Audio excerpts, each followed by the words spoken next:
امام زین العابدین کو آواز دی، اے بیٹا زین العابدین تو امام وقت ہو، تم اپنی ماں سے کہو کہ بارش سے ہٹ کر سائے میں آ جائے۔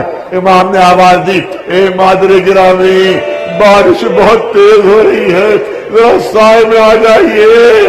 جیسے امام کی آواز سنی، رباب نے اشارے سے جناب زینب کو قریب بلایا، اے شہزادی ذرا میرے قریب آ جائیے، میرے قریب آ جائیے۔ جناب زینب قریب پہنچی، جناب رباب کہتی ہے کہ امام وقت کا حکم ہے، ٹال نہیں سکتی، امام وقت کا حکم ٹال نہیں سکتی، مگر شہزادی میں کیا کروں، مجھ سے اٹھا نہیں جا رہا،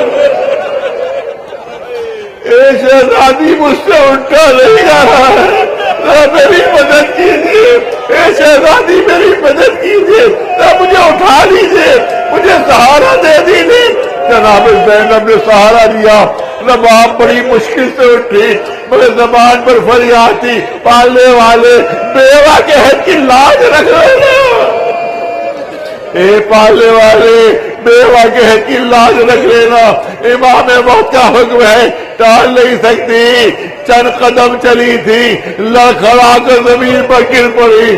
اب جو جناب زینب نے ہاتھ رکھا، بار بار روح پروان کر چکی تھی، رباب دنیا سے رخصت ہو چکی تھی، اہل حرم میں کوہرام مچ گیا، اے رباب تم نے بھی ہمارا ساتھ چھوڑ دیا، اے رباب سکینہ اور یزغر کی طرح تم بھی جنت میں حسین کی خدمت میں پہنچ گئی، اے رباب تم نے بھی ہمیں چھوڑ دیا۔ سیعلم الذین ظلموا ای منقلب ینقلبون۔